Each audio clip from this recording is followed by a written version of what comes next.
없다 없다 에피소드 1 가문에 흐르는 죄의 악한 영향력이 있는 것 3편 없다. 지금 바로 시작합니다. 성도의 가문에도 가문에 흐르는 죄의 악한 영향력이 있다. 아니다, 없다. 로 의견이 갈라지는 요인이 있습니다. 조상들이 지은 죄에 대해 후손들이 그 죄의 연대 책임을 받느냐 아니면 받지 않느냐 하는 관점에 따라 나뉘어집니다. 신자들도 조상들로부터 물려받은 저주의 세력 아래에 있느냐, 그래도 조상들이 지은 죄에 대한 연대 책임을 받느냐 하는 부분과 그런 건 없다. 이미 예수님께서 우리를 위해 십자가에서 저주를 다 받으셨기 때문에 조상들로부터 내려오는 가문에 흐르는 악한 죄의 영향력이란 건 없다. 이미 예수님께서 끊어주셨기 때문이다. 그래서 받을 필요가 없다. 죄는 순전히 개인의 책임이다. 개인이 행한 부분에 대해서만 심판을 받는 것이다. 그런 의견이 있습니다. 그래서 오늘은 조상들이 지은 죄에 대해 후손들이 연대 책임을 받을 필요가 없이 죄는 순전히 개인 책임이라는 관점으로 한번 살펴보도록 하겠습니다. 이렇게 주장하는 근거는 에스겔 18장 19, 20절 말씀과 신명기 24장 16절 말씀 등을 보면 답을 얻을 수 있습니다. 제가 읽어드릴게요. 신명기 24장 16절 아버지는 그 자식들로 말미암아 죽임을 당하지 않을 것이요 자식들은 그 아버지로 말미암아 죽임을 당하지 않을 것이니 각 사람은 자기 죄로 말미암아 죽임을 당할 것이니라.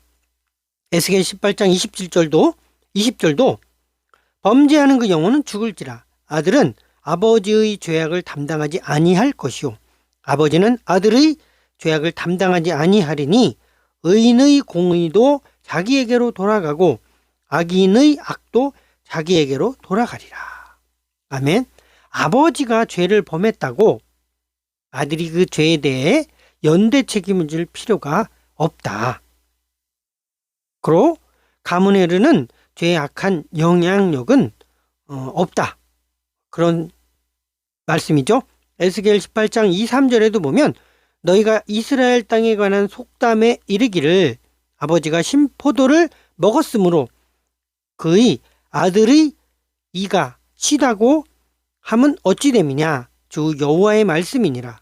내가 나의 삶을 두고 맹세하노니 너희가 이스라엘 가운데에서 다시는 이 속담을 쓰지 못하게 되리라.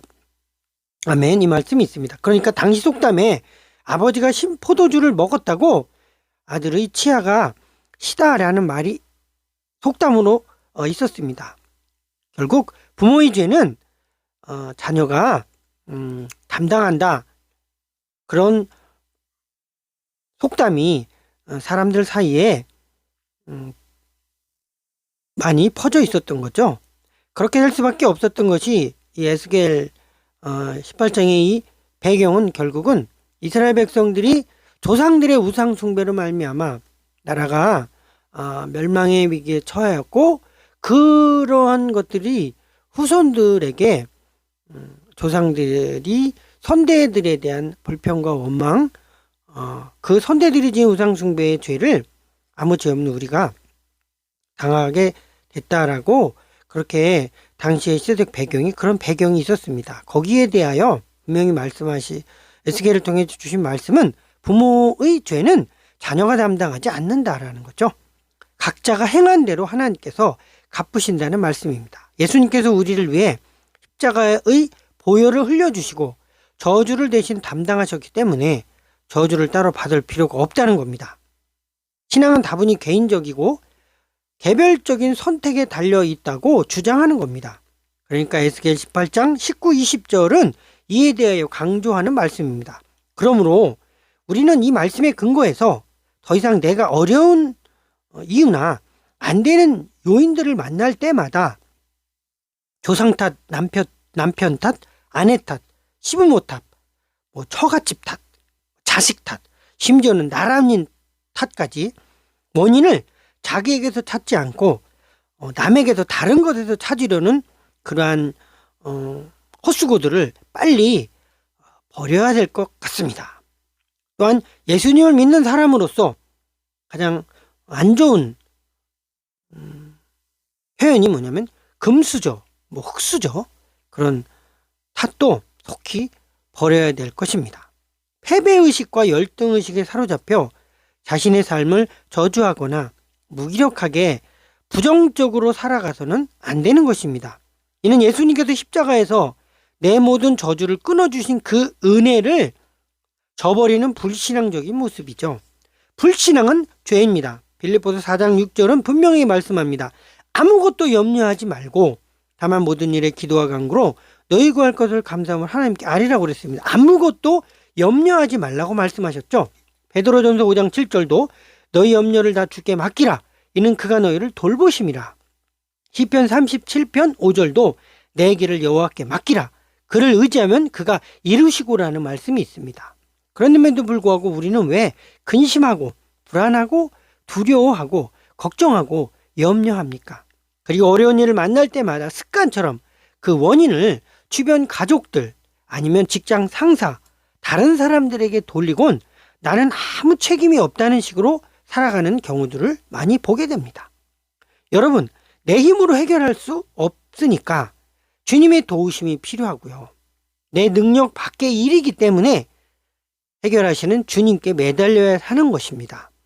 그것이 결코 주변 사람의 탓으로 돌릴 필요가 없습니다.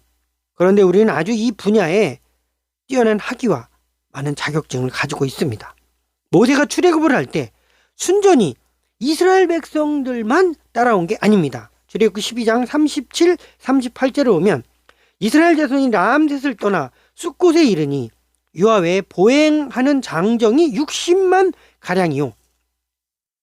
다음 절이 중요합니다. 수많은 잡족들이 따라왔다는 거죠. 그러니까 우리 안에 이런 잡족의 근성이 있다는 거예요. 그래서 출애굽기 여정, 레위기, 민수기, 신명기 여정을 쭉 보면 이 잡족들, 그러니까 애굽에서 아무 생각 없이 따라 나온 그 사람들이 따라 나오니까 광야 생활이 얼마나 힘들겠어요. 거기다가 믿음도 없었고, 그러니까 이 사람들이 기회만 주어지면 목이 마르면 목마르다 그러고, 우리를 애굽에서 매장지가 없어 우리를 여기서 죽게 했느냐, 그리고 모세를 원망하고, 끊임없이 그들은 하나님께 불평하고 원망하는 것들을 보게 됩니다. 이런 것처럼 우리 안에도 이런 잡족의 근성이 있어서 습관적으로 남 탓을 하고, 어려운 일을 만나면 스스로 포기하고, 아주 쉽게 절망하고 낙담하고, 그런 것이 마치 신앙의 한 단면인 것처럼 착각하며 살아왔습니다. 그런데 이것은 신앙이 아닙니다. 이건 불신앙입니다. 예수님께서 십자가에서 우리의 이런 저주와 연약과 짐과 약함과 가시와 엉겅퀴들을 친히 다 담당해 주셨어요. 그러게 우리는 이 믿음 위에 굳건히 서야 합니다. 갈라디아서 3장 13절 말씀을 보면 그리스도께서 우리를 위해 저주를 받은 바 되사 율법의 저주에서 우리를 속량하셨으니 기록된 바 나무에 달린 자마다 저주 아래 있는 자라 하였음이니라. 율법의 저주에서 또 주님이 우리를 위해 저주를 받은 바 되사 우리를 그 저주에서 속량, 대가를 치르고 우리를 건져내셨다는 겁니다. 그러므로 비록 내가 지금 안 되는 요인들, 어려운 일을 만나고 그 한복판에 있어도 불평과 부정과 열등의식이 나를 끌어가도록 내버려둬서는 안 되는 겁니다. 왜냐하면 이미 예수님께서 내 모든 저주를 대신 짊어지셨고 해결책을 예비해 놓으셨기 때문입니다. 그러므로 우리는 이것을 믿는 믿음으로 돌아와 주어진 상황들 속에서 최선을 다해야 합니다. 자살하면 모든 문제가 해결된다고 속살거리는 사단의 음흉한 괴계를 나사렛 예수님의 이름으로 권능으로 물리치시기를 바랍니다. 집안이 나쁘고 물려받은 유산이 적은 거, 나쁜 머리, 모자란 능력 때문에 나는 안 돼 하는 식으로 세상을 회피하려 하지 마십시오.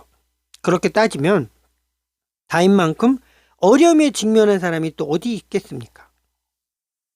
그는 다름 아닌 장인 때문에 사랑하는 아내 미갈과도 헤어져야 하고 수없이 많은 죽음의 위협과 시련과 고통을 겪습니다. 그러나 그럴 때마다 그는 목자이신 여호와, 만군의 여호와를 붙잡고 그 모든 환경들을 믿음으로 극복해 나갔습니다. 요셉은 형들에 의해 노예로 팔리는 인생의 쓴 아픔을 겪게 됩니다. 가족에게 버림받는다는 것이 얼마나 쓴 아픔이며 고통이라는 것들을 여러분들은 잘 알고 계실 것입니다. 해도 길이 보이지 않는 삶의 연속이었을 것입니다. 불확실한 미래는 요셉의 총명한 머리로는 도저히 받아들일 수 없는 고통 중에 고통이었을 것입니다. 그랬다면 100% 요셉은 자살해야 됐겠죠. 다 때려쳐야 됐겠죠. 우리 집안이 그러니 다 그만둬야 옳습니다. 그러나 그는 그럴 수 없는 분명한 이유가 한 가지가 있었어요. 바로 하나님께서 그에게 주신 꿈, 비전이었습니다. 요셉은 누가 뭐래도 그 비전을 믿음으로 붙잡고 하나님께 그것을 이루어달라고 주장하며 나아갔습니다. 왜 요셉이라고 절망과 불평과 슬픔과 고독과 원망이 없었겠습니까? 있었겠죠. 어려움이 누구보다도 많았을 것입니다. 그러나 그는 그것을 딛고 일어설 수 있었습니다. 그건 자기가 누구인가를 잘 알았기 때문입니다. 우리는 하나님의 자녀입니다. 하나님의 자녀란 하나님이 책임지시는 존재라는 의미도 내포되어 있습니다. 하나님의 자녀란 하나님의 혈통, 하나님의 가계에 속한 사람, 하나님의 기업을 물려받을 사람, 그런 뜻입니다. 그러므로 비록 다윗처럼 요셉처럼 사망의 음침한 골짜기를 다녀도 하나님을 끝까지 붙잡고 나아가면 얼마든지 인생을 역전시킬 수 있는 것입니다.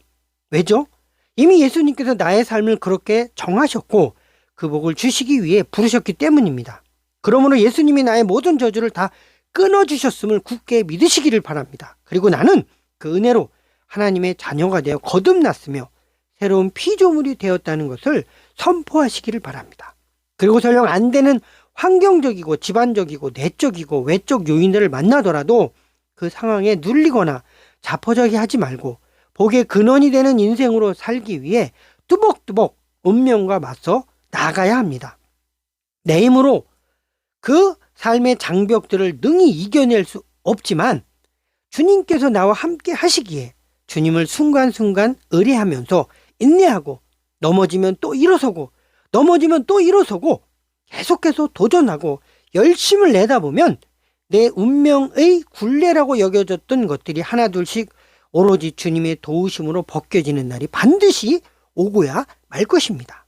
민수기 24장 8절을 보면 발락 왕이 거짓 선지자 발람을 통해 이스라엘을 저주하려는 장면이 나옵니다. 그래서 발람 선지자는 열심히 하나님의 백성이 이스라엘 백성들을 저주하기에 이릅니다. 그런데 곧 발람 선지자는 그것이 헛된 일이라는 걸 깨닫고 다음과 같은 고백을 남깁니다.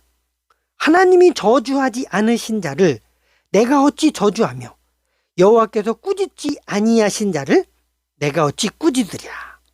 이에 화가 난 발락 왕은 장소를 옮겨서 다시 이스라엘 백성들에게 저주를 쏟아내라고 주문합니다.